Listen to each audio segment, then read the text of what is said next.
consumidor final tem um papel extremamente importante no nosso negócio. E eu acho que hoje a nossa profissão, a gente ainda não olha esse lado. Será que a profissão de vendedor está envelhecendo? A gente vê grandes pessoas, empresários, representantes muito bem-sucedidos, mas a gente vê pouca gente querendo ser vendedor, né?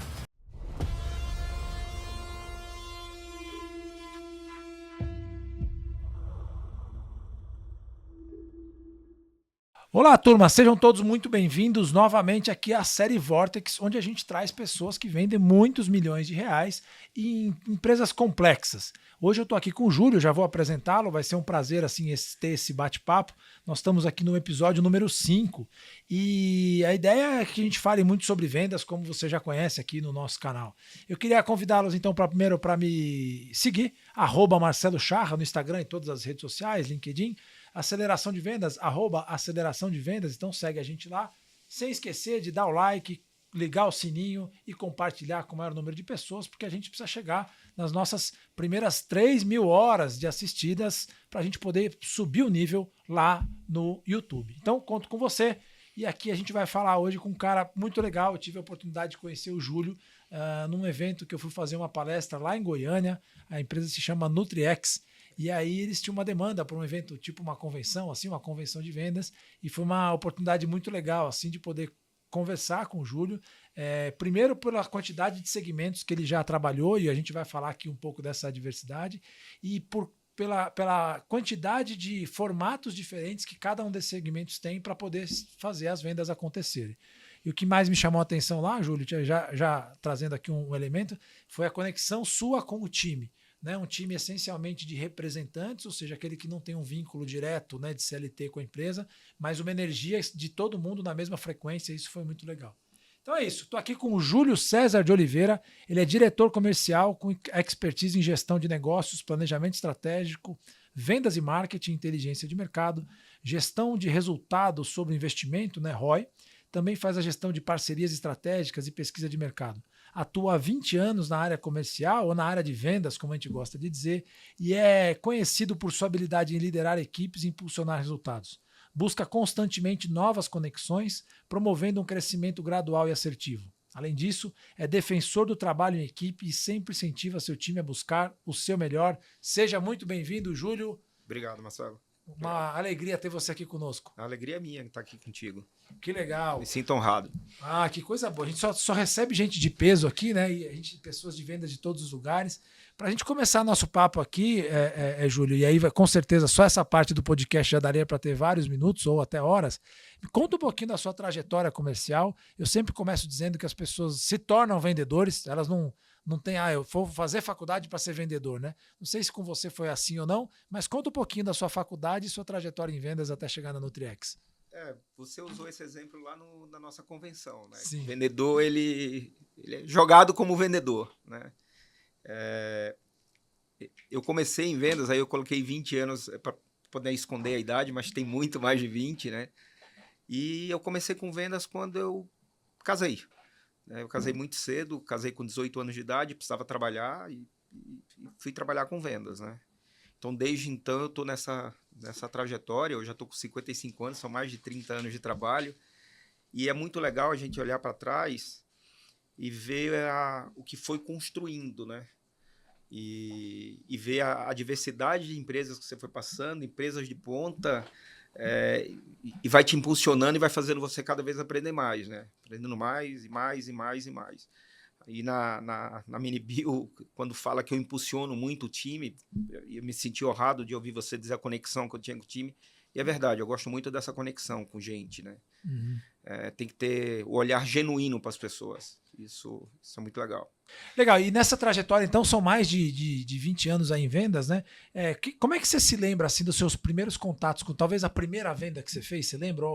Logo no começo de carreira, assim, né? De você falar, pô, sou vendedor, eu tenho que convencer alguém a comprar alguma coisa, essa relação do dinheiro também. Você lembra de alguma história muito ali do começo? Eu lembro, Marcelo, e depois tive uma história muito legal com essa cliente. Tinha uma cliente no meu estado, eu vim de Sergipe, né, e ela era dona de um supermercado no interior, na cidade de Itapuranga da Ajuda. E ela era muito dura, né? Muito dura na forma, no trato, no jeito, na forma de conectar. E eu fui ganhando a confiança dela pela seriedade, pelo trabalho, pela entrega, pelas coisas que a gente ia fazendo, que é aquilo que a gente vem aprendendo ao longo do tempo. Mas eu era muito jovem, muito novo. E o mundo girou. E o meu filho hoje trabalha com vendas. Que legal. E no primeiro emprego dele, ele foi ser vendedor e ele atendeu essa mulher. Caramba. E o dia que ela descobriu que eu era o pai dele, ela lembrou de mim como vendedor e falou assim, o seu pai era um ótimo vendedor. E o bom dele era a seriedade e a forma que ele tratava as coisas. Cara, esse dia meu filho me ligou, mas me deu um orgulho de olhar e ver meu filho seguindo. Primeiro ele seguia a minha carreira. Uhum.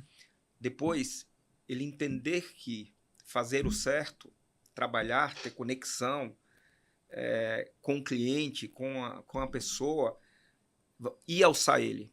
E hoje eu brinco dizendo que ele já está na carreira há um bom tempo, ele já tem quase 15 anos também, porque ele está com 35 anos. Eu brinquei dizendo que coloquei 20 para esconder um pouco da idade, né? E eu acho que ele hoje é melhor do que eu. Bem melhor do que eu. O aprendiz superou o mestre. Eu acho que ele hoje, eu brinco dizendo que ele é melhor do que o pai. Né? Então, na conexão, no jeito de tratar, na forma de convencer, na forma de trabalhar, na forma de argumentar. E é muito legal olhar para trás e ver isso. E como é que ela chegou no seu nome?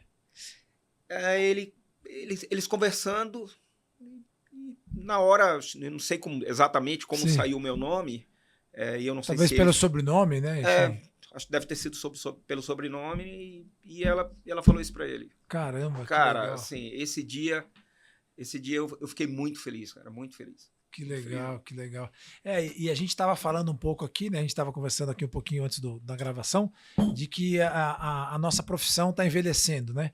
Eu queria que você explorasse um pouquinho esse caso, né? Assim, e se possível contasse um pouco dessa história de será que a profissão de vendedor está envelhecendo? A gente vê grandes pessoas, empresários, representantes muito bem-sucedidos, mas a gente vê pouca gente querendo ser vendedor, né? Como é que você vê esse envelhecimento aí da profissão? Essa semana foi uma semana muito interessante. É uma semana que eu visitei colegas de trabalho, né, de outras empresas, diretores de outra empresa, e visitei clientes hoje que são até multinacionais. Né? Eu tive numa multinacional essa semana, e esse pessoal, numa conversa num bate-papo nosso, pós-negociação, estava todo mundo e estávamos duas empresas juntas, porque a gente faz um trabalho em conjunto, e o CEO da companhia falou isso para mim. Cara, a nossa geração está envelhecendo. Hoje eu tenho dificuldade, porque ele é uma empresa de vendas, né? No meu negócio eu trabalho com muito distribuidor, e ele falou assim, está envelhecendo, eu não estou conseguindo trazer gente nova. E quando eu trago gente nova, eu não consigo segurar. Porque os valores são diferentes, a forma de agir é diferente, o que o cara espera é diferente, a resiliência deles são menores. Né? E ele fala, está envelhecendo, olha, é só você olhar para o lado. Olha no nosso time, como o time está ficando mais velho. Né? Pode ser uma desse mercado? Não sei. Mas é um desafio para a gente tratar essa nova geração. Porque, na verdade, assim, pode ser que seja um dos mercados mais técnicos, né? Talvez, em que geralmente os vendedores de mercados técnicos começaram muito cedo, né? E aí você não tem um vendedor, né? A gente está falando aqui dos segmentos que você passou, a gente já vai explorar um pouco isso aí, mas você não tem um vendedor assim, cara, eu quero vender cimento, meu sonho é vender cimento. E é uma venda muito técnica, vender aço ou coisa do tipo, né? O cara acaba terminando lá, até porque tem outras profissões talvez mais sexy, né? O cara quer ser TikToker, YouTuber, né? É mais legal do que... É mais legal, é verdade. E aí você me contou a história de uma pessoa que vocês estavam para contratar para um cliente de vocês, uma designer, né? É muito interessante isso, né? A gente estava ajudando um parceiro nosso a contratar uma designer, ele pediu para o nosso time ajudar, e na entrevista ela falou que ela só trabalharia por performance, não queria ser funcionária dele, por trabalhos. E aí ela externou para a gente que ela trabalha com mercado com tráfego pago, e que ela estava conseguindo fazer R$50 mil de salário. Aí eu perguntei a idade da menina, 19 anos de idade. Puxa, cara, na nossa época era inconcebível olhar uma pessoa de 19 anos de idade com salário de um diretor. Sim, sim. Né? Inconcebível. E é o que a internet traz pra gente. Né? Esse mundo diferente, esse mundo digital, que a gente precisa aprender. Eu falei para você antes da gente começar aqui que a minha gerente fica me batendo o tempo inteiro dizendo que eu sou um dinossauro, que eu preciso me inserir mais nisso, aprender isso. Sim. Depois que essa menina me falou isso, eu comecei a estudar, comecei a olhar. Daqui a pouco ela tá sentada na cadeira aqui, pô. Não, e não é nem por isso, é porque me chamou a atenção isso. Eu acho que nunca vou trabalhar com isso, mas me chamou a atenção de ver uma menina, 19 anos de idade, muito mais nova do que meu filho, né? E a menina tem um salário de diretor fazendo tráfico pago. Né? Caramba. Achei esse negócio muito interessante. Né? E pegando um pouco dessa jornada sua aí de muitos anos, né, Júlio? Me conta um pouquinho aí das empresas que você passaram, mas eu queria ir pausando, porque tem história boa em todas elas que você me contou, né? Tem sim. Então, nessas maiores aí, se a gente puder ir aos pouquinhos, acho que a gente tem história aqui para algumas horas de podcast. Mas aí você ir trazendo para o público aí. Legal. E qual foi o primeiro grande desafio de vendas? Eu acho que o primeiro grande desafio de vendas foi na Ambev. Eu fiquei muito tempo na Ambev. Né? Então, lá eu comecei como supervisor de vendas, virei gerente, executivo, trabalhei pelo Brasil inteiro. Né? Eu costumo dizer que eu tenho uma parceira de vida. A minha esposa é uma guerreira, esteve comigo essa vida inteira. Nós moramos pelo Brasil afora todo. E isso eu acho que ajudou na criação do meu filho, na forma do meu filho ser um cara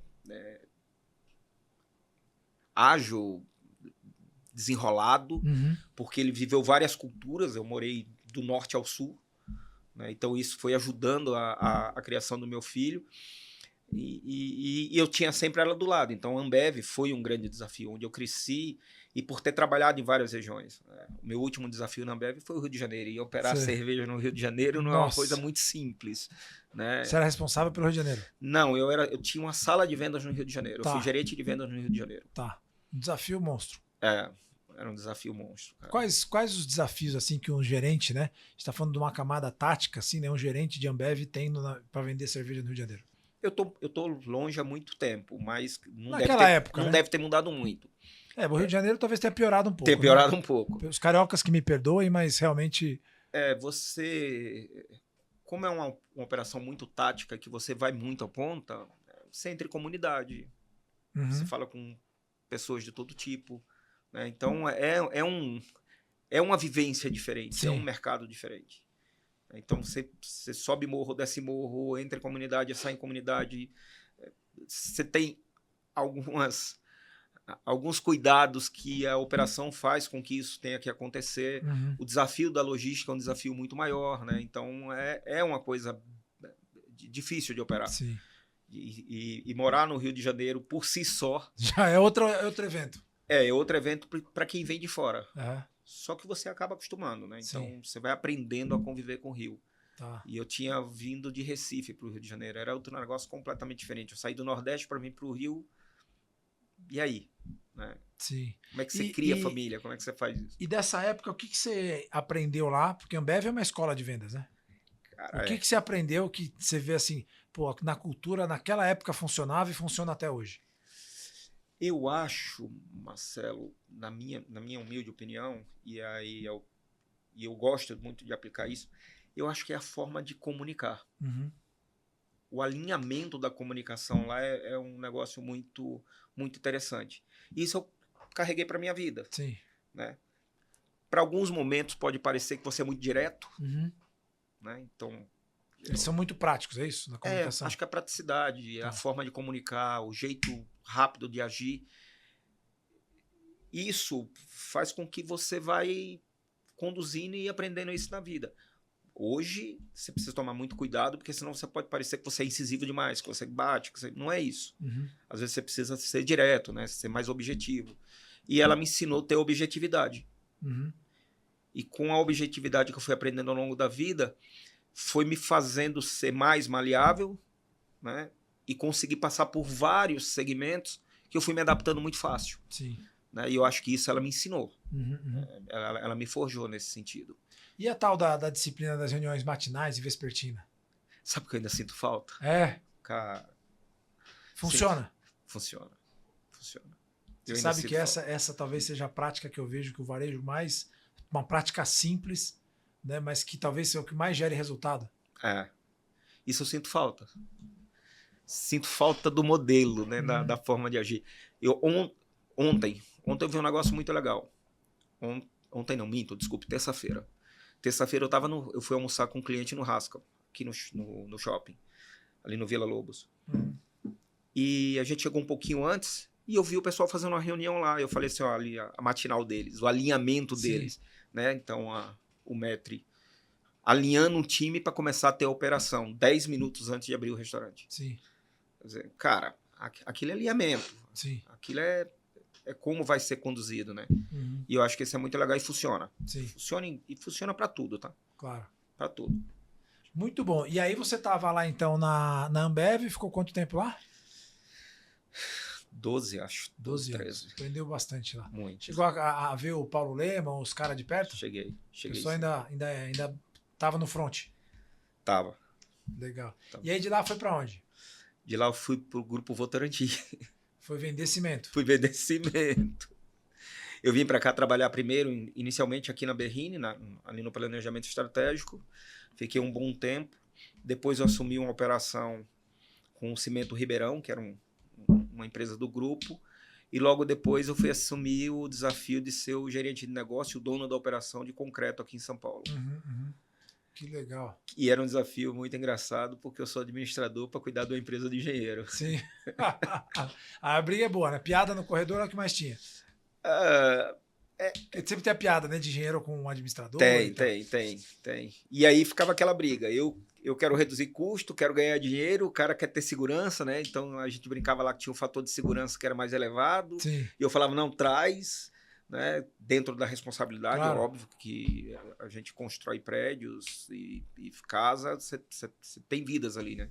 Sim. Então, dentro da responsabilidade, o cara quer segurança demais, você quer trazer resultado, que é aquilo que você vai aprendendo. Era um negócio muito interessante, cara. Que legal. E aí, qual que era a maior dor de vender, ou qual que é a maior dor de vender cimento? A gente estava na cerveja lá, dizia assim, cerveja tem uma concorrência alta, né? Acho que a margem deve ser baixa também, né? Média. Mas a logística acho que deve ser o principal, né? Principal. E acabou lá no boteco lá? E lá a execução. Tá. Execução na venda. Tá. Na Ambev, né? Na Ambev. Isso. Aí a gente vai para vender cimento, que é outro bicho.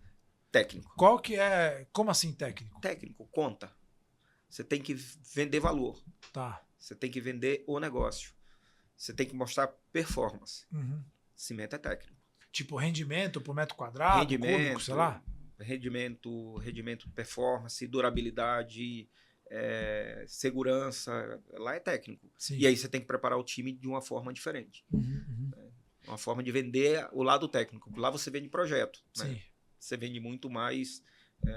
É uma venda mais preparada. E é o que? É metro cúbico? Curioso. Metro cúbico. Por metro cúbico. Essa é a medida. Essa é a medida. Tá. Margem deve ser baixa. Margem baixa, custo alto.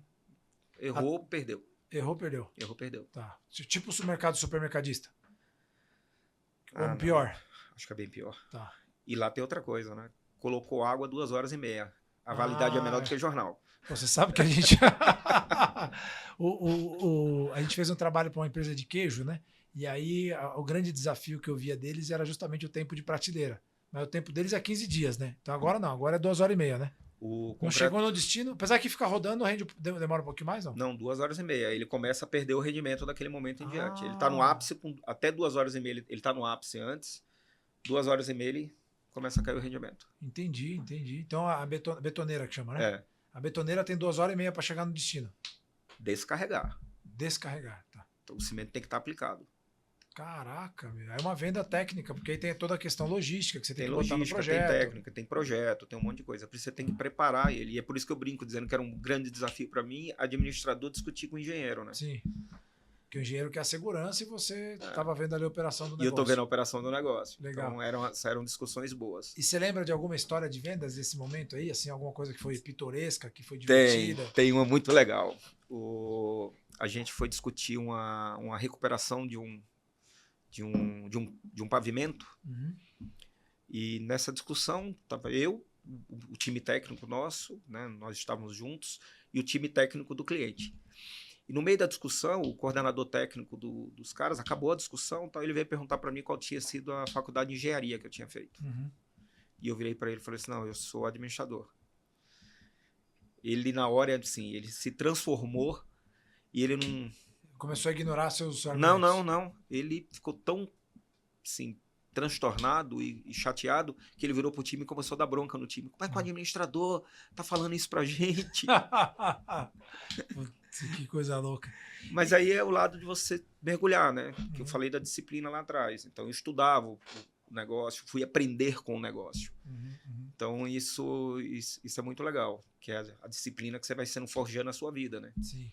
E aí você acumula esse conhecimento e vai depois para Depois eu fui para maçã, fui vender maçã. maçã, como assim? Maçã, fui trabalhar numa empresa de agro. Ah, entendi. E aí o que era? Desde o plantio, colheita, como é que Era uma empresa, a gente tinha um plantio, colheita e a venda Tipo uma cutrale, só que de maçã. de maçã, exato. Legal. Fui vender maçã. E aí, como é que conta um pouquinho dessa jornada? Como é que vende maçã? Qual que é o desafio? Eu tô perguntando isso porque eu fiz engenharia agrícola. Então eu acompanhei um pouco das dores aqui. Vamos ver se eu lembro um pouquinho. Mas qual que é o desafio de vender maçã? Porque o cimento tem 2 horas e meia. A maçã também tem um tempo para chegar, não? Maçã tem ciclo de vida, Tá. tem um ciclo de vida interessante, mas, de novo, é alimentação, né? É um produto perecível, que perde. Uhum. O Brasil é diverso, né? Você vende para o Brasil inteiro, então de formas diferentes, com tamanhos diferentes. É um mercado bem interessante. E é um mercado, basicamente, que você trabalha com Ceasa. Tá. E você trabalha com distribuidor. Tá. É um mercado bem interessante. Então você tem poucos clientes que são os distribuidores. Pouquíssimos clientes que vai atender a população. Sim, sim. É um mercado difícil, que depende de tempo, intempérie, ano é bom, ano é ruim. Mas eu fiquei pouco tempo com isso. A empresa foi adquirida por um fundo e aí eu retornei para São Paulo. Tá. E aí depois, então, vendeu, vamos lá, vendeu cerveja, bebida, vendeu cimento, vendeu maçã e que mais? Agora. Aí fui trabalhar com eletrodoméstico. Caramba! Eu trabalhei na Whirlpool. Eu fui tá. gerente nacional da Whirlpool, mas não era de vendas. Aí eu fui conhecer o outro lado do negócio. Tá. Fui trabalhar com back-office. Eu trabalhava com serviço autorizado. Quem tem que dar o suporte lá Quem tem que dar o suporte e vai consertar equipamento. Tá. E o que deu para aprender nessa questão do, vamos chamar de pós-venda, né? O que deu para aprender aí que você depois leva para a venda no segundo momento? Tem uma história interessante. A gente monitorava muito. Na época, Facebook era a ferramenta do momento. E a gente monitorava a rede social para ver reclamação. E um cliente no Rio de Janeiro reclamou de um equipamento nosso. Uhum. E aí eu recebi uma ligação do pessoal que sabia que eu estava no Rio de Janeiro. E por coincidência eu estava na esquina quase da casa da pessoa. Uhum. Peguei um técnico, dono do serviço autorizado, e fomos fazer uma visita. O cara não acreditou primeiro. Né? Sim. Pô, gerente nacional aqui? Um funcionário da empresa junto com... E eu reclamei tem 2 horas. Uhum. E tinha sido a funcionária dele que puxou uma máquina de lavar prato e a máquina desconectou e vazou na cozinha. Uhum. Alagou a cozinha dele. E aí você começa a entender como o consumidor final tem um papel extremamente importante no nosso negócio. Uhum. E eu acho que hoje a nossa profissão, a gente ainda não olha esse lado. De entender o consumidor final. Talvez o varejo, o supermercado esteja mais adiantado nisso do que a gente, mas a grande maioria das pessoas ainda não enxergam isso. Uhum. Agora eu estou numa empresa de cosméticos e a gente começa a enxergar muito isso, eu tenho que começar a pensar no consumidor, na mãe que usa o produto para o filho. Mas acho que aqui tem uma jornada, acho que precisa começar a explorar um pouco mais. A gente vê agora, né, falar de cliente no centro e tudo mais, né? Esse é o caminho. Eu estava conversando aqui com o Carlos Marcolin, é isso mesmo, Carlos Marcolin, da Electrolux, né? E ele comentando o quanto lá no ponto de venda eles fazem a diferença, eles chamam de promotores, né? E aí que eles fizeram um produto, e aí o pessoal da engenharia pensa no fogão e tal, não sei o quê. E aí o produto começou a vender muito numa determinada loja, e eles foram lá tentar entender por quê. E aquele promotor entendeu que o fato dele tirar o vidro do fogão para poder limpar era o argumento de venda. Então o pessoal da engenharia nem pensou nisso, né? Mas aí quando você vai ver o uso do produto lá, no final é assim, o usuário vê valor às vezes onde o time de engenharia não viu. E aí só mesmo estando conectado com o cliente, né? Tem que estar conectado. Eu acho que essa é uma jornada que muita empresa ainda vai ter que aprender a trabalhar. Sim. Acho que o pessoal de alimento, tal, que tem um consumo mais massivo e fala muito com o consumidor final, acho que eles estão mais avançados, mas tem muita empresa que vai ter que aprender Eu sempre olhei assim, né? O vendedor, eu falo assim, cara, o vendedor chega na empresa e fala, pessoal, o preço tá caro e tal, não sei o quê, ou tem tal defeito no produto, e o time interno de back-office, assim, né? Hoje talvez menos, mas em algumas empresas acontece. O cara fala assim, não, pô, o vendedor é tudo louco, o cara só tá almoçando, então. Mas o vendedor é o cara mais próximo do cliente. Então, quando ele tá trazendo alguma coisa da rua, é porque ele tá sentindo a barreira na rua. Exato. Né? Como o caso que você falou, ou o caso da Electrolux, quer dizer, o cara tá sentindo uma barreira.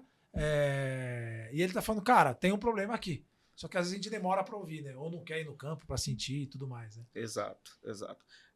Isso na Nutriex a gente está aprendendo a fazer e é muito legal a conexão. Você comentou da conexão que a gente tinha, né? E é legal ver a conexão que eu acabo tendo com os meus pares. Né? E é muito legal ver a jornada que nós estamos entrando. A gente acabou de fazer uma feira agora, uma feira internacional aqui em São Paulo, a FISP, e veio parte do nosso time interno. Então veio o diretor financeiro, veio a diretora de fábrica, a diretora de RH, controladoria, estava aqui. E a conexão deles com o nosso cliente. E ver o nosso time de vendas trabalhando com o nosso cliente. E era legal que o time de vendas também entendeu a mensagem e puxava para a reunião esse pessoal. Né? Então, o cara tinha uma dificuldade com o fiscal. Estava lá o nosso pessoal de contabilidade fiscal. O nosso gerente estava aqui. O cara sentava na mesa, explicava para o cara, discutia tal. E isso é muito interessante quando você começa a trazer o time inteiro e o time entende que aquilo tem valor. Tem uma frase que um CEO de uma companhia fala muito e eu acho ela maravilhosa para a gente que é de vendas, a frase dele é: na nossa empresa tem 2 tipos de pessoas, o que vende e o que ajuda a vender. É isso aí. E lá na Nutriex nós estamos começando a aprender essa jornada de fazer que o time interno entenda o que é vender. Né? É muito legal, é bom ver isso. Eu costumo dizer que tem 3 tipos de pessoas, né? Tem os que vendem, os que ajudam a vender e os que ajudam a não vender.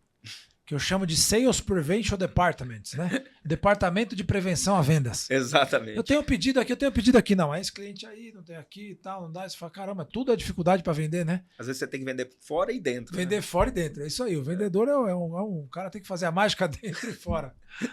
É muito legal isso. E daí você foi para... Então, calma, paramos aqui nas maçãs. Na Whirlpool. Das maçãs, o Whirlpool, claro. Aí você foi ali trabalhar com o eletrodoméstico, na parte muito mais de pós-venda. Conheceu o consumidor final. E aí você foi depois para... Alimento, fui trabalhar na BRF. BRF, aí é uma outra viagem, né? É outra viagem completamente diferente. Você continua falando com o cliente, mas você volta para o modelo de execução, volta para o modelo de disciplina, né? Volta para o modelo de consumo massivo. É outra jornada bem legal. Que legal. E aí eu fui aprender coisas diferentes que eu, como consumidor, não via do alimento, né? E aí o indicador é tonelada, é isso? Aí o indicador é tonelada. Tá. Tonelada, caixa vendida. Aí você olha outras coisas que você acaba fazendo. É positivação, é frequência de compra, é itens por pedido. Talvez é mais parecido com a Ambev. É muito mais parecido com a Ambev. Tá. É muito e como é que é o tempo vamos dizer, você tem um tempo ali de consumo, né? Porque os supermercados é uma relação um pouco desleal, assim, né? Não, desleal não seria a palavra, talvez desequilibrada seria uma palavra melhor, né? Porque você vai lá, coloca o produto na prateleira, se não vende, ele obriga você a levar de volta. Alguns casos, sim. Alguns casos que o comprador é muito grande, né? A gente, quando fez esse trabalho com queijo, ficava nessa daí. O cara... Então, você tem que pôr o produto, aí o seu concorrente vai lá, baixa o preço naquela semana, seu produto morre no estoque, e aí você tem que buscar esse produto e ainda fazer o descarte. Tem que fazer, casos, sim. E... Legal. Então, e o que você aprendeu de venda assim que você fala, cara, pô, na BRF isso aqui foi um negócio bem diferente que eu só vi lá? Acho que é muito legal. Assim, na indústria de alimento como um todo, esse lado de olhar indicador, performance, trabalho, tá com o cliente, ele é muito interessante. Mas, de novo, você vai aprendendo nos pequenos detalhes. Né? Eu estava fazendo rota com um vendedor na Ceilândia, em Brasília. E, por coincidência, o pessoal de São Paulo aqui do corporativo me ligou, o pessoal do trade me ligou. E eu, como eu era recém-chegado na empresa, tinha recém-assumido o negócio quando tinha juntado, e eu perguntava, falei, por que salsicha da Perdigão, na época, vendia mais, na minha região, vendia mais do que a salsicha da Sadia? E eu queria uma resposta técnica, que me convencesse tecnicamente. E ela falou. Tá bom, desliguei o telefone. O vendedor estava do lado, obviamente ele escutou a conversa, ele escutava o que eu falava com ela, ele conseguia presumir o que ela falava do lado de lá. Ele falou, esquece, chefe, não é nada disso. A gente vende salsicha para quem vende cachorro quente. Então, vou mostrar para você na prática. Saiu, entramos num açougue, ele pegou 2 pacotes de salsicha, abriu um pacote de salsicha da Perdigão e abriu um pacote de salsicha da concorrência na época, que era outro concorrente. Ele falou assim, conta aí agora, vai lá. Eu fui e contei. Na época tinha 110 salsichas dentro do pacote. Aí o pacote dava 110, 113 e tal. O da concorrência tinha 90. Ele falou assim, ele não vende salsicha, ele vende cachorro quente. Então, para ele paga um pouco mais caro, mas ele tem 20 cachorro quentes a mais. Não é o peso da salsicha, né, que satisfaz, é a quantidade de salsicha. É a quantidade de salsicha.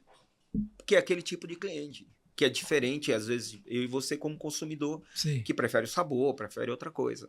Naquele caso específico, era a quantidade. Sim. Entendeu? Então, você começa a perceber que nos mercados, em empresas muito grandes, tem usabilidade de produtos de várias formas e de jeito de fazer. A gente estava agora há pouco aqui com o Renato, Sim. Aproveitei e assisti um pedacinho lá do Renato da BASF, e eu comentei com ele aquilo que o cliente falou para mim na segunda-feira, que por coincidência também consultou, e falou de um produto dele com uso e performance, né? Conta essa história aí com detalhes, que é legal. Essa história é boa. Essa história é bem legal. Foi uma coincidência, porque o Júlio descobriu essa semana. Não, foi segunda-feira. Isso. Segunda-feira. Eu fiz uma reunião com um cliente que ele tem construtora também. Ele tem mais de um segmento que ele atua. E nesse que a gente estava conversando, ele usou o exemplo de um produto que ele tinha comprado do Renato. E na época, talvez não fosse o Renato, porque tem muitos anos isso. E o produto tinha um rendimento a mais, mas conseguia ser mais barato no ponto de venda. E ele colocou o produto mais barato no ponto de venda, no preço combinado com a companhia. Né? Tudo certinho, tudo. E o produto não vendia. Ele um belo dia foi lá e mandou subir o preço e botou o preço maior do que o preço do concorrente, porque ele tinha um rendimento melhor. Vendeu o produto inteiro e ele começou a repor o produto. Por quê? Ele falava para o mercado que o produto era melhor. Só que pelo preço o cara não acreditava. Só que o cara não acreditava no preço. E engraçado, eu estou vivendo isso em alguns momentos com os meus produtos.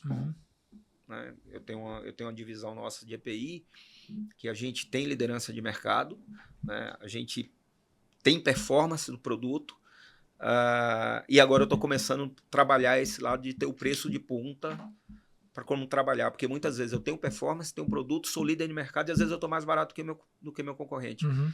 Será que o consumidor enxerga aquilo como, será que esse produto é isso mesmo?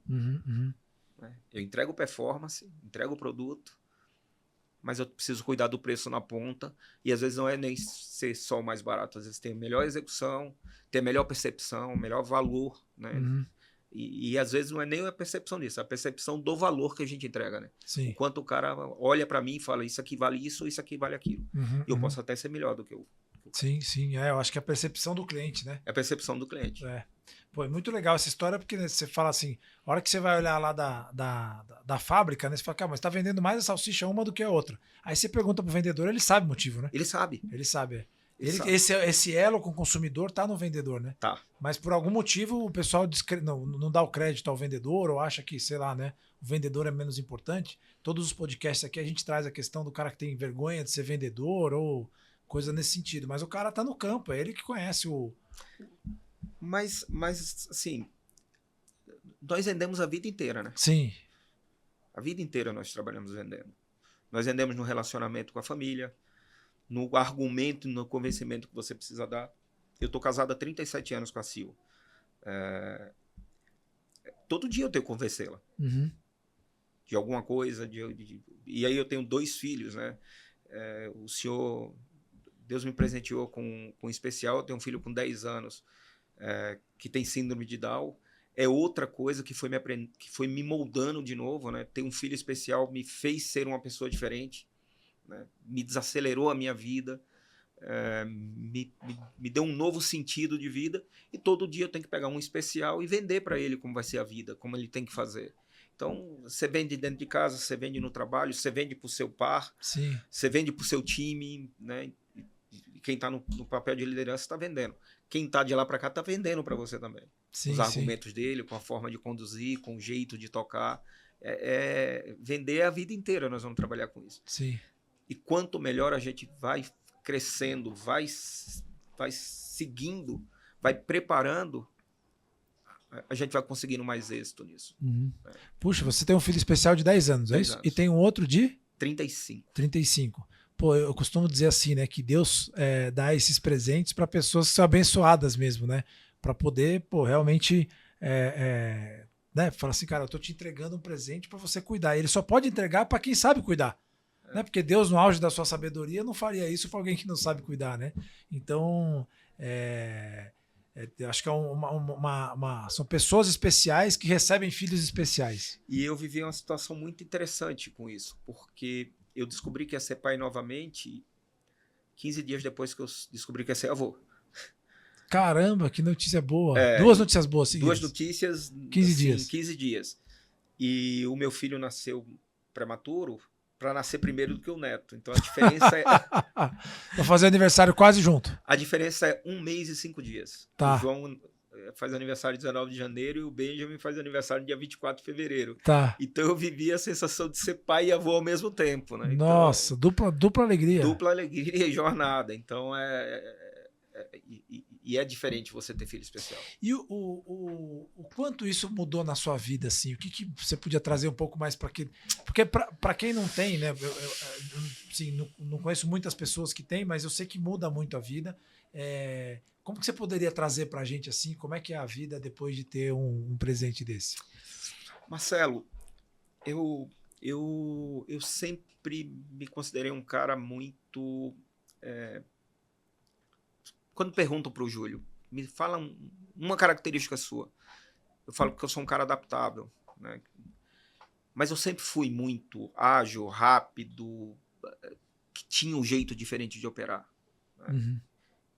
O João me trouxe um olhar diferente para a vida, de entender que as pessoas são diferentes, né? De como eu conduzo o time, de como eu entendo que pessoas têm tempos diferentes.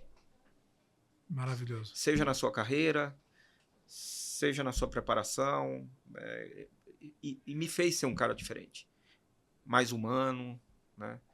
Entender que eu passei a pensar coisas que eu nunca tinha pensado. O quanto eu vou estar aqui? Como eu vou prepará-lo? Né? Nossa, que maravilhoso. Quanto tempo eu vou estar aqui para cuidar dele, vou deixar ele pronto para o mundo? Então, e me fez ser um cara... Não é que eu tenha medo, me fez ser mais prudente. Que legal. Mudou a visão de mundo.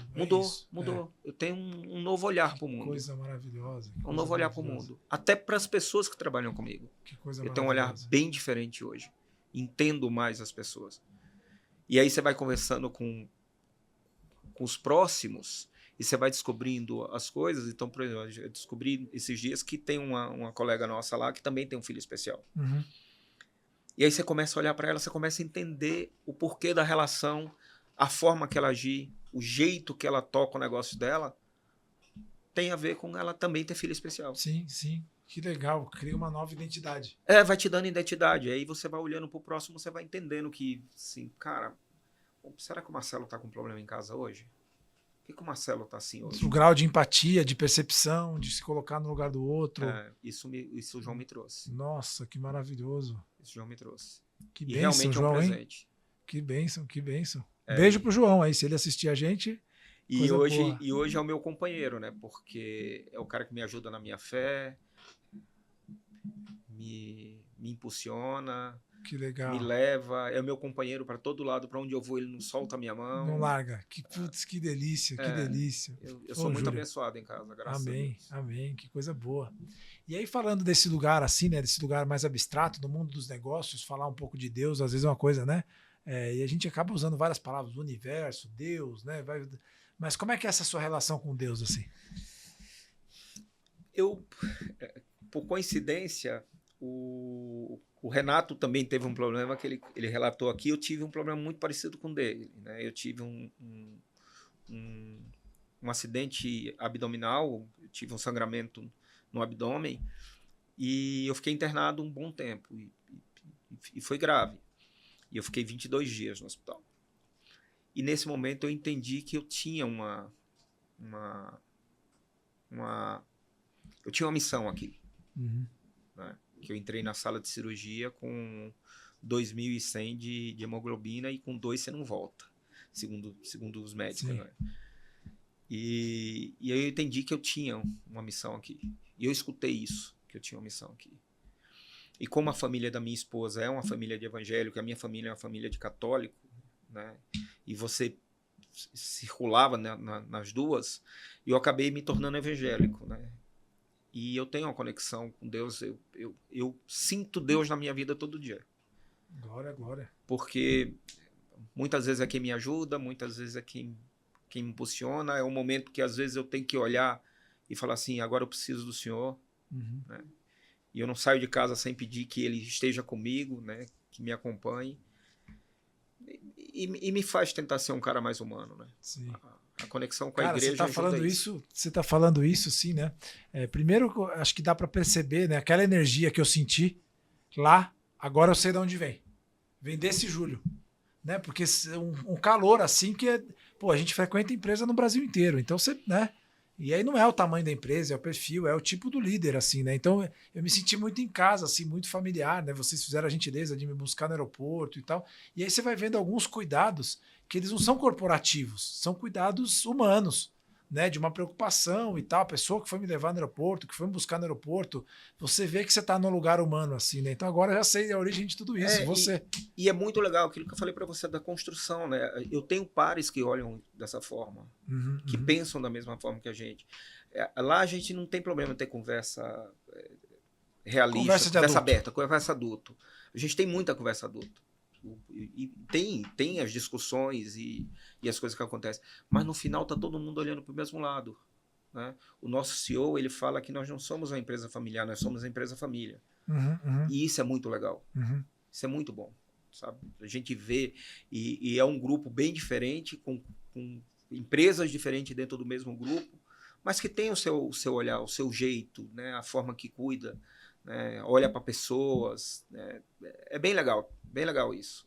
Isso vem vindo quando você começa a ter gente que vai pensando igual a você, a conexão vai acontecendo e aí o clima vai ficando aquilo que você viu. Sim. Né? Você vê sobe o diretor financeiro e o time de vendas faz aquela brincadeira que você viu fazendo com o diretor financeiro. Sim, muito legal.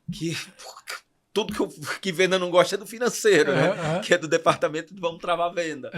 Né? E, cara, é a conexão, né? Então você vê isso. Que legal. Isso muito legal lá. Que legal. E aí a gente parou aonde? Que eu já me perdi aqui na BRF. Depois eu fui trabalhar com ração para cachorro. Guabi. Na Guabi, sei. Lá em Três Corações. Não, aqui em Campinas, Guabi. Tem Três Corações, não tem? Não, é que lá é a Guabi Grandes Animais. Era outra empresa da família, mas era do grupo. Minha mãe é de Três Corações e eu lembro que quando eu era pequeno eu ia para a fazenda dos meus tios e a gente ia lá buscar ração para os animais. São duas empresas diferentes. Eram duas empresas. As duas coincidências chamavam Guabi. Fui trabalhar com ração para animal. Tá. E aí o desafio? Qual a diferença? Cerveja... Me ajuda a lembrar aí.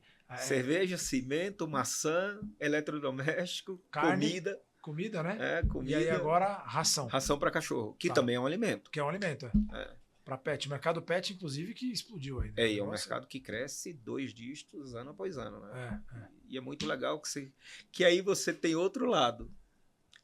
Que, cara, animal não pede ração. Você trabalha com a emoção do dono. Nossa, que puta! Você trouxe um negócio muito legal, porque minha esposa vai no Pets e ela volta assim, nossa, eu comprei agora um biscoito de quinoa com não sei o quê. Aí eu falei, cara, como é que minha cachorrinha vai saber que ela queria um biscoito de quinoa? Exato. É bom que nesse caso você não precisa entender do cliente, né? Você precisa entender do tutor do cliente. O cliente é seu cachorro e o tutor é que decide. E aí você trabalha com a execução e com o desejo do cliente, o quão você comunica, o quão ele vê valor. Porque a sua esposa só comprou isso porque ela vê valor nisso. Sim. Se ela não vê valor nisso, ela não ia comprar. Eu tive numa feira que chama Pet Vet, de veterinária, e aí, olha só a propaganda que interessante, meu. Isso aqui é até legal, vai dar um corte aí, Alvinho. Então, eu estava na feira Pet Vet e os caras lançaram um sorvete e o atributo de valor do sorvete para o cachorro era que você também poderia comer o sorvete. Então já não é mais o sorvete que é saudável para o cachorro, é o sorvete que você pode degustar junto com o cachorro. Louco, né? Louco. louco. E que torna aquele momento uma experiência para ele. É. Eu falei, vou pegar um sorvete. Não, mas meu cachorro vai ficar olhando, vai querer. Ótimo, posso dar o meu pra ele. Então, aí você cara, usa outros atributos para o negócio. Sim. E é um mercado completamente maluco, porque você tem um mercado que vende desde um brinquedinho a um alimento que vai dar mais vida para o animal, que vai melhorar o trato digestivo do animal. Sim. Aí você vende atributo. É. De novo, você volta para uma venda de execução, mas tem que ter técnica. Sim. Precisa preparar o time. E aí, muito desafio de ruptura, de logística? Tem muitos, também, né? Tem muitos também. Tá. Todo mundo tem sim. Esse desafio. Quando tem o varejo. E, Julião, e depois da ração, aí chegou no Nutrex? Não. Ainda não ainda. Falta só mais um. Fala aí. Voltei para o concorrente, fui trabalhar na Seara. Na Seara, tá? Legal. Porque aí você volta de novo. Que foi onde você teve essa experiência da salsicha? Não, a salsicha tinha sido na BRF. Voltei para a Seara. Tá. E aí, os mesmos desafios de você cuidar de uma empresa de alimento. E aí sim é que eu vim trabalhar na Nutriex. Nossa, que maravilhoso, que maravilhoso. É muita estrada, Marcelo. Muito tem estrada, muitos anos, hein? cara. Muita estrada. E chegando na Nutriex, foi onde a gente teve a oportunidade de se conhecer, né? Você me contou logo no briefing, quando a gente estava fazendo a palestra, né? Então, sempre que a gente vai fazer uma palestra, a gente faz um briefing antes, e você foi muito cuidadoso, foram um bom tempo ali para fazer esse briefing.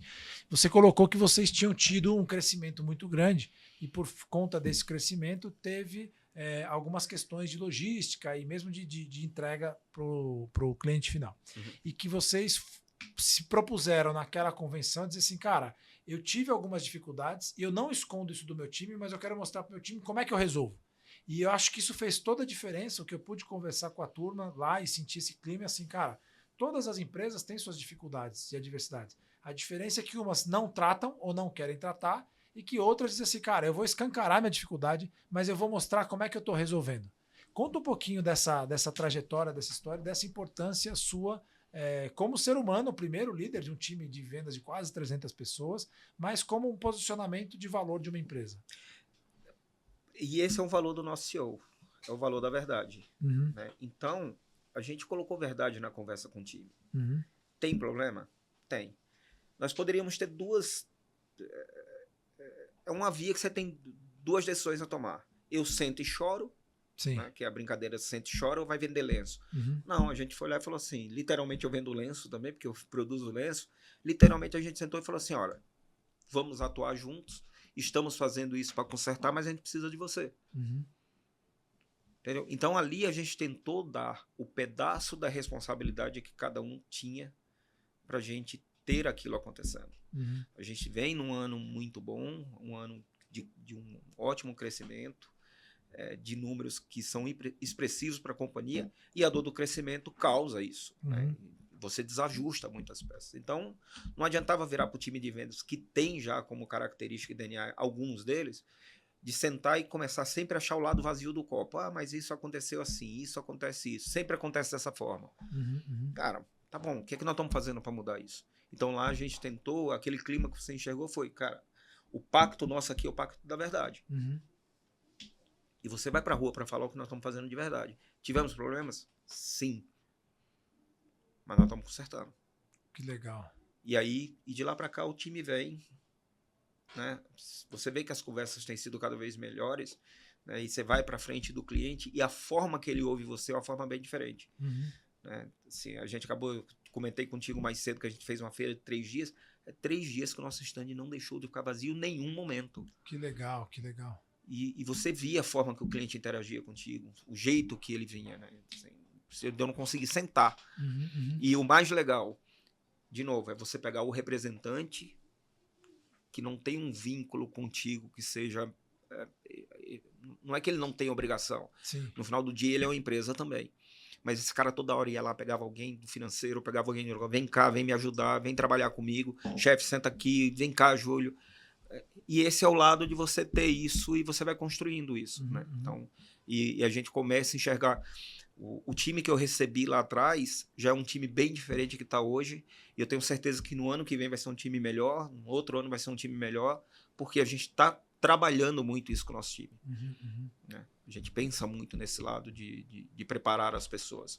E conta um pouquinho lá na Nutriex, né? Então, eu acho que isso é uma coisa muito importante. Conta um pouco dos desafios aí que você tem de vários setores, né? Então, você conta um pouquinho desses segmentos, claro, o que você puder, não precisa abrir dados e tal, mas um pouco desse desafio, porque o que me interessa é quais são as formas que eu tenho de vender, as diferentes formas que eu tenho de vender na mesma empresa. É muito interessante isso, né? Nós somos uma empresa de... Se puder contar um pouquinho da história da Nutriex, também é legal. Primeiro, é muito legal. E aí o nosso CEO, ele se orgulha muito disso e eu tenho certeza que ele tem muito... acho que ele tem muito mérito em se orgulhar disso, né?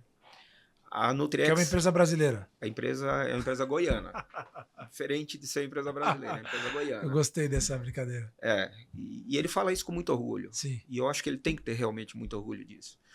A Nutriex foi eu não sei se você lembra do Antonov, o maior avião do mundo, Sim. que pousou em Brasília com máscara, kit de intubação. Foi a Nutriex que trouxe. Que legal. Né? Inovadora, vanguarda. E ele é muito arrojado. Uhum.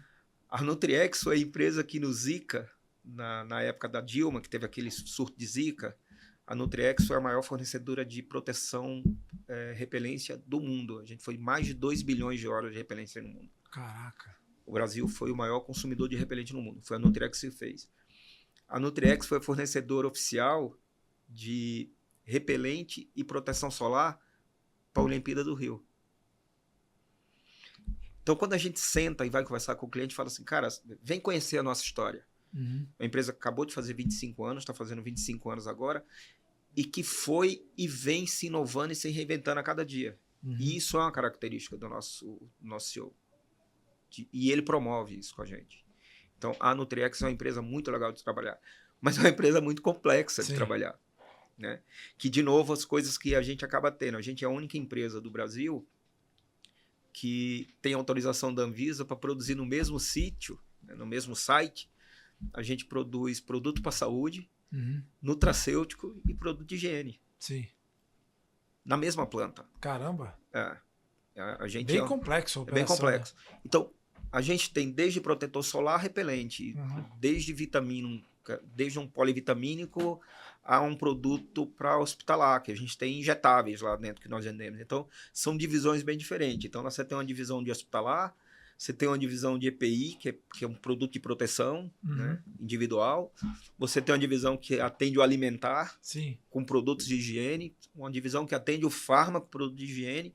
E como a gente acha que a gente é pouco complexo, a gente ainda consegue fazer private label, fazer produto para outros clientes. A gente produz produtos para rede de farmácias, para distribuidores, então a gente ainda faz produto sob demanda. Pra você ter ideia, a gente faz produto para laboratório farmacêutico dentro da Nutriex. Então é uma empresa muito... não é complexa de trabalhar, mas isso me faz todo dia pensar diferente ou pensar na caixa, e eu fico toda hora pensando, porque eu estou conversando com o Marcelo aqui, estou falando de um segmento. Eu viro a chave para falar com o outro Marcelo, eu tenho que pensar a forma de trabalhar de forma diferente. Às vezes pode ser até o mesmo produto. Você pegar o farm alimentar, trabalham com os mesmos produtos, mas a forma de chegar ao cliente, a forma que o distribuidor entrega é outra completamente diferente. Então eu preciso estar a cada momento junto com a liderança do time, pensando e me reinventando de como a gente atua com aquilo ali, de que forma a gente coloca. E às vezes eu acabo de receber ligação, recebo 3 coisas, são 5 divisões, tem 5 líderes, eu recebo ligação em sequência, tem que estar desligando e ligando a chave a cada hora para falar com o cara. Porque cada hora é uma lógica diferente. Cada hora é uma lógica diferente. Que legal. Eu até anotei aqui para poder a gente falar um pouquinho, né? Então a gente tem uma venda lá, eu vou falar aqui para o público entender, porque como é um podcast de venda, tem pessoas que não entendem as terminologias, né? Então eu vou falar aqui as terminologias e você vai me dando um exemplo para a gente poder ir tangibilizando aí para o público. Então, quando a gente fala, são duas letras que vão aparecer aqui. B2B, que é business to business, uma venda de empresa para empresa. E tem a letra B2C, que é de business, de vendas de empresa para o consumidor final. Só que tem variações dessas letras aqui. Eu queria que você me ajudasse aqui a dar exemplo, Júlio, por favor. Então vamos lá. Que tipo de linha de negócio é um produto B2B2B? Ou seja, uma empresa que vende para uma empresa que vende para outra empresa. Por confecção de negócio, boa parte do nosso negócio é via distribuidor. Tá. E esse distribuidor, ele acaba vendendo para outra empresa. Para outra empresa. Porque, você imagina, eu vendo para um distribuidor farma, esse cara vai vender para farmácia. Sim. Então, ele trabalhando direto com a farmácia. Legal. Então, eu vou pegar, talvez mudar um pouquinho, que eu acho que esse ainda é um modelo para baixo que a gente vai falar. Então, eu tenho o B, primeiro B, que é a Nutriex, vende para um distribuidor, que é uma pessoa que compra muito, e eu vou usar aqui para terminar no B2B, que ele termina e vende para um cliente, que é uma empresa que vai usar o produto. Que vai vender o produto. Ou que vai usar o produto? Não, ele vai vender o produto. Porque olha só, vamos lá, só para a gente tem o B2B, to B2C. E aqui a gente está falando do B2B2B. Então vamos dizer assim, eu compro um produto de utilização industrial, um EPI. Então a Nutriex produz o EPI, ela vende para um distribuidor que vende para uma fábrica, que vai usar. Que vai usar. Beleza. Então B2B2B. Isso. A Nutriex tem um produto de EPI que vende para um distribuidor que vende para a fábrica que usa. B2B2B. Aí a gente tem um outro que é o B2B. Isso. Certo? Sou eu vendendo para uma fábrica. Para uma fábrica. Que vai usar o EPI. Que vai usar o EPI. Beleza. Então a Nutriex vende um produto para uma fábrica que usa o EPI. Depois a gente tem aqui o B2B2C, que eu acho que é o caso da farmácia. Que é o caso da farmácia, que é o caso do supermercado, que às vezes eu vou direto ao supermercado que vai vender o consumidor, mas às vezes eu vou via distribuidor. Boa. Aí, então a gente tem aqui, quando você vai direto para a farmácia, a Nutriex vende para a farmácia que vai vender para o consumidor final. Exato. B2B2C. Sim. E aí tem o outro caso que você falou bem interessante, que é o B2B2B2C. Que é o marca própria. É o marca própria. Que é o private label. Eu faço a marca de uma empresa, que pode ser uma farmácia ou um distribuidor. No caso do distribuidor, eu vendo para ele isso, ele vende para uma farmácia que vai vender para o consumidor. Boa, muito bom. Né? Vários formatos de vendas, né? São vários formatos de vendas. E você precisa estar pensando com cada tipo de cliente isso como você vai conduzir. Que maravilhoso, que maravilhoso. Muito bom. Então a gente tem o B2B2B, o B2B, o B2B2C, o B2B2B2C. Exatamente. Muito bom. E nessa sopa de letrinhas aqui, a gente vai para a nossa reta final, Julião. Já agradecendo a sua participação, mas antes tem aqui 3 perguntas sempre importantes, né? Queria saber como é que foi sua experiência lá. Eu tive a oportunidade de fazer uma palestra com vocês, saber como é que foi sua experiência e onde é que te tocou essa palestra. Vou aqui colocar em terceira pessoa como faria o Pelé, né? A palestra do Marcelo Charra te entregou que valor ou que tipo de sentimento os seus liderados sentiram ao ouvir aquelas palavras que eu levei lá com muito carinho, muita vontade, assim. Marcelo, acho que a gente foi muito feliz aquela convenção nossa. Muito feliz. E ela veio se construindo, né? E aí é o que você disse, assim, foi o cuidado que o time inteiro teve, o cuidado que todos os diretores tiveram com isso, em como a gente ia tratar os temas, de que forma a gente ia tratar os temas e a forma que as palestras foram acontecendo. Né? A gente falou que não ia ser uma convenção com muro de lamentações, ia ser uma convenção olhando para frente, sem olhar retrovisor, olhando para o para-brisa. E como ela foi sendo construída, né, eu tive desde trazer uma psicóloga, dando a primeira palestra foi com ela, até chegar ao seu momento, ela veio se conectando. E ali você provocou muita gente. Né? Quando a gente fala de que o vendedor não pode ser mais do que era, o vendedor tem que ser um cara mais técnico, que ele precisa se preparar. E ali a gente foi construindo isso, né? Então, acho que eu me lembro bem no dia do briefing que a gente fez contigo, eu falei, Marcelo, lá eu vou espremer o cara com uma esponja e fazer ele sair de lá cheio, né? E ali eu acho que a gente conseguiu, a gente foi muito feliz com isso. Tanto que, por coincidência, hoje no carro, um falou para mim, pô, muito legal aquela convenção, a palestra lá do Marcelo foi muito boa, Cara, e eu perdi o material. Eu falei assim, vai lá no grupo, tá lá no link, a gente baixou o material inteiro para vocês. Que legal. Porque o cara ficou, pô, ele me provocou muito. Eu saí de lá pensando em forma diferente. Pô, eu tratei o cara diferente, quer dizer... E, de novo, é um representante. Sim, muito legal. Que não necessariamente trabalha só comigo. É um cara que tem várias pastas. Tem gente que tem mais de uma pasta, eu não exijo exclusividade, porque em alguns casos ele não consegue se manter, mas são produtos complementares. Né? Então, foi bem legal. Acho que a gente foi muito feliz com aquilo. A gente conseguiu mexer na cabeça do cara. Que legal. Tirou ele da zona de conforto. Nossa, maravilhoso você falar isso pô, depois de tanto tempo, de alguns meses, o cara lembrar, né? Que coisa boa. E você, com certeza, na sua carreira de tantas que você passou aí, você já deve ter visto muitos palestrantes, assim, muitos, né? Então, além de saber como é que a gente fez as pessoas se sentirem, o que você entende que seria assim, né? Tem um cartunista que chama Dr. Seuss, que ele é um cartunista da Universal Studios, né? Uhum. Disney Universal. E aí ele fala assim: o que faz você ser mais você do que os outros? O que você poderia dizer que o que o palestrante Marcelo Charra faz o Marcelo Charra ser mais ele do que os outros? Sim, Marcelo, de novo, né? Assim, como eu acho que foi tão feliz aquele dia e aí a gente falou aqui um pouco de Deus, talvez naquele dia Deus estava te inspirando, né? Porque acho que quando a energia começa a, a, a ir se encaixando, né? E eu acho que aí as coisas vão começando a fluir. Então, naquele dia, assim, a gente via que você estava muito inspirado, seu olhar brilhava, sabe? Aquele negócio assim. Então, talvez você foi mais você por você estar muito inspirado. Ou porque você chegou lá e gostou muito do clima que você viu e você se sentiu em casa, acolhido, né? E a gente faz muita palestra, você faz, eu faço. Então, tem sempre o primeiro momento, que é o momento, como é que vão me receber? Né? E eu acho que você já chegou tão assim, Com certeza, o campo sentindo, estava muito tá preparado. muito preparado, que Sim. acho que aquele dia você estava muito mais inspirado do que a média. Que legal, que maravilhoso. E com certeza estava porque o campo lá é muito fértil. Tava né? bem fértil ali, tava muito bom. fértil o campo. Maravilhoso.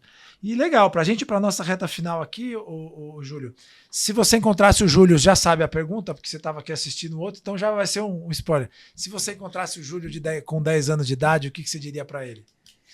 Eu gostei muito da resposta do Renato. Eu fiquei pensando, falei, o Marcelo vai fazer a mesma resposta para mim, eu vou roubar um pedacinho da resposta do Renato. Era ter sim a calma, né, de entender que as coisas iam se ajeitando, né? Que tem sim o nosso lado de entrega, tem a nossa vontade de fazer, né, de crescer. O quanto você se dedica para isso. E eu sempre fui uma pessoa muito dedicada com isso. Né? Eu falo que eu tenho muito prazer de onde eu vim. Eu olho para a minha trajetória com muito orgulho, né? De sair do interior de Sergipe, de ter andado em várias regiões do Brasil, ter sido executivo de empresas onde eu falei com gente que muitas pessoas olham só pela televisão, né? Como o Abílio, que era presidente do conselho da empresa no momento que eu trabalhava lá dentro. Então, assim, é prazeroso, mas tira a nossa quietude, né? E quando você é muito jovem, a vontade de querer fazer, muitas vezes faz a gente colocar os pés pelas mãos. Aquilo que eu disse, a minha velocidade, a minha inquietude, muitas vezes fazia eu meter os pés pelas mãos porque eu queria que acontecesse muito rápido. Então hoje eu falaria para ele, cara, tem calma, vai dar certo. Né? Você ainda vai conhecer um cara chamado João. Você vai mudar a sua vida. Exato. Então, e o valor de você ter isso e falar assim, e aprender que o valor de você ter uma família muito estruturada vai te ajudar. E eu tenho o privilégio de ter uma família muito estruturada, eu tenho um pai maravilhoso, uma mãe maravilhosa, irmãos que a gente se ama muito, né? Então, nossa família, a gente tem o prazer de dizer que a gente não briga. Conheci uma mulher maravilhosa com uma família espetacular. O meu sogro era um cara muito forte, religioso. Meu sogro era cooperador da igreja durante muitos anos, até ele morrer. Então, você vê eu tive sorte de adentrar de ser acolhido por uma família que tinha valores muito fortes e que juntou os valores da minha família de forma muito coesa, né? Então a gente se fala muito. E nesse sentido, o Júlio de 10 anos tinha que ter um pouquinho mais de paciência para saber que as coisas iam dar certo. Então isso eu falaria para ele. Que legal. E aí agora o contrário, né? Quando você chegar ali com seus 80 ou talvez 90 anos, o que você diria para o Júlio de agora? Marcelo, eu tenho uma frase que a minha mãe falou para mim quando eu tive o acidente vascular. Ela falou assim, filho, eu estava num momento com medo, porque você está com medo de aquilo, eu estava dando febre. Minha mãe pediu que todo mundo saísse do quarto. Eu não podia ser operado ali ainda porque eu estava com febre. Minha mãe pediu, sai todo mundo. Fica só a Sil. Ela de um lado da cama, eu deitada, minha esposa do outro lado da cama. Ela falou assim, filho, se você morresse hoje, você acha que a sua família ia chorar de vergonha ou de saudade? Parei. Mãe, saudade. Então tenha fé. Tenha fé. Você tem valores fortes. Tenha fé. Deus está contigo. 5 minutos depois eu não tinha mais febre. Nossa. E subi para o centro cirúrgico. Maravilhoso. Então, o Júlio de mais velho olharia para cá e falaria assim, cara, deu certo.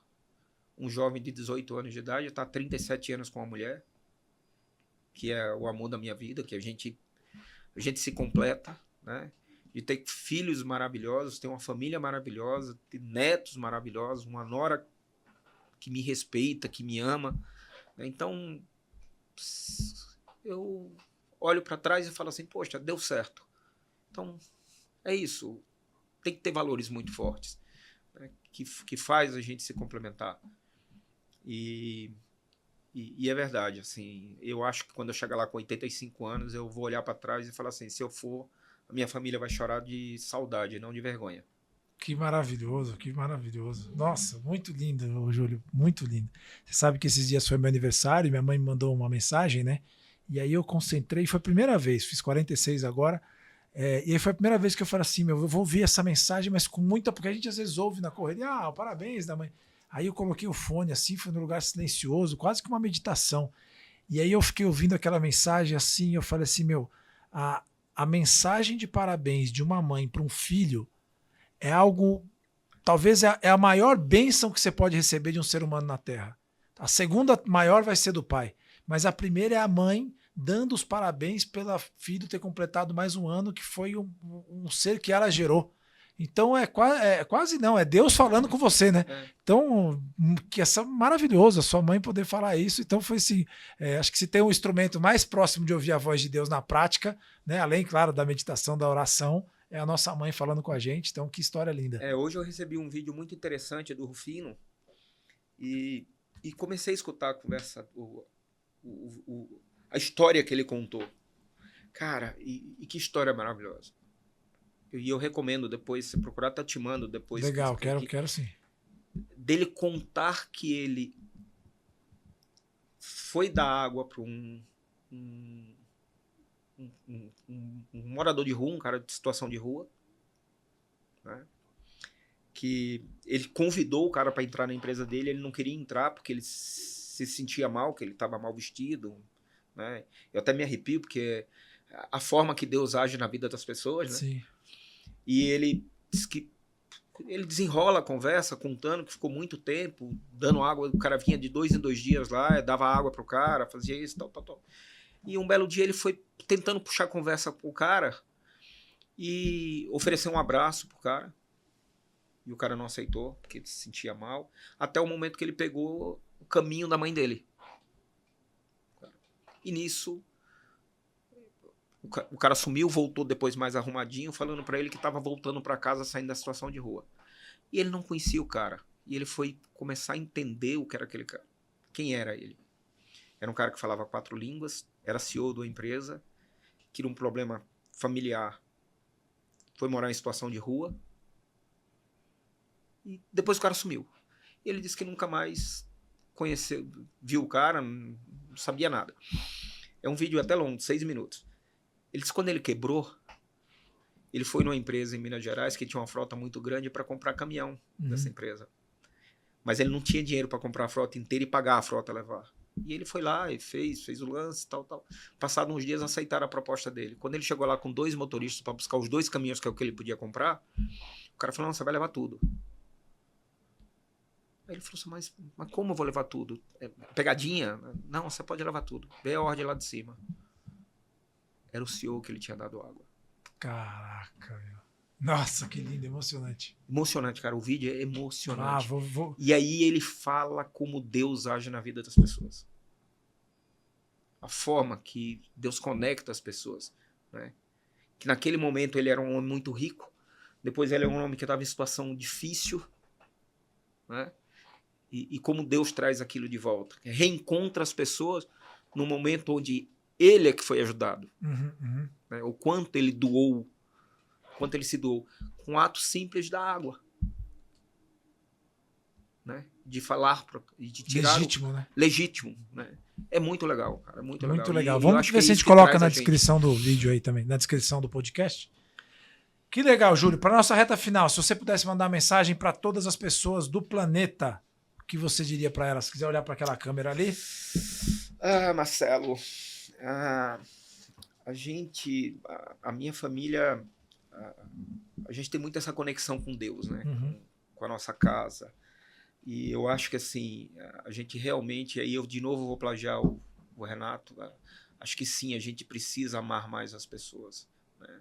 Os valores que em alguns momentos podem e estão muito, em alguns momentos, invertidos, né? Essa falta de conexão que as pessoas acabam tendo, a frieza que as pessoas acabam tendo, né? E eu acho que a mensagem é que a gente precisa, sim, começar a olhar para o próximo diferente. Se cada um fizer um pedacinho, nós vamos fazer um mundo melhor, né? Nós vamos criar um mundo melhor. E eu tento fazer isso porque eu tenho 3 meninos em casa que vão achar um mundo daqui 15, 20 anos à frente. Como será que ele vai estar? Então, eu preciso dar valores para isso. E para dar valor para isso, assim, não vai ser na pancada, vai ser no amor. Sim. Né? E eu acho que isso é um pouco da conexão com a igreja, é um pouco da conexão com as pessoas, é um pouco da conexão de como você dá valor para sua família. Acho que tem um monte de coisa nisso, acho que a mensagem é: vamos sim, realmente, tentar transformar o mundo num mundo melhor. Amar um pouco mais. Maravilhoso. Muito bom. Júlio, que legal, cara, assim, te conhecer um pouco mais. A gente sempre fala de negócios, mas aqui está acabando se tornando um lugar especial. Estávamos tomando um chazinho aqui, então dá um ambiente bem familiar aqui. Queria te agradecer enormemente. Eu sei que você lá é de Goiânia, estava aqui a semana, tirou um espacinho para a nossa agenda. Desejar todo sucesso para a Nutriex, para você. De novo, agradecer pela oportunidade que você me deu de poder fazer aquela palestra, e como você disse, com um grau de inspiração, porque o campo assim permitiu. As pessoas que estavam lá, o formato com que fez o evento, e sim, a gente acaba sendo um radar do que se tem no campo. Né? Claro que a gente filtra, mas quando você encontra um campo promissor como aquele que eu encontrei lá, e que é o que vocês convivem todo dia, fica um pouco mais fácil da gente se conectar e entregar uma mensagem bem relevante para o público presente. Muito obrigado, Júlio. Obrigado. A todos que estão aí quiserem seguir o Júlio César de Oliveira, lá no LinkedIn, diretor comercial. E aí você lembra o seu Instagram, que você disse que está embarcando agora, né? Eu estou começando a aprender, porque o pessoal está puxando muito o meu. Júlio J.Oliver 38 JCO. Ótimo. Eu não consegui decorar, mas vai estar na descrição do vídeo e a gente vai fazer um post já com a minha foto que eu vou tirar agora com o Júlio, e aí todo mundo vai passar a te conhecer e aí você já dá uma impulsionada lá para todo mundo ver o nosso podcast. Obrigado, Marcelo. Obrigado. Muito obrigado, Júlio, pela sua presença. Obrigado. Eu que agradeço. Valeu, turma. Esse aqui foi o podcast com o Júlio. Histórias maravilhosas sobre vendas de B2B, B2B2C, B2B2B2C. Se você não entendeu, acompanha no vídeo aqui. Tamo junto. Mais uma. Valeu. Vendas. Uou! Valeu.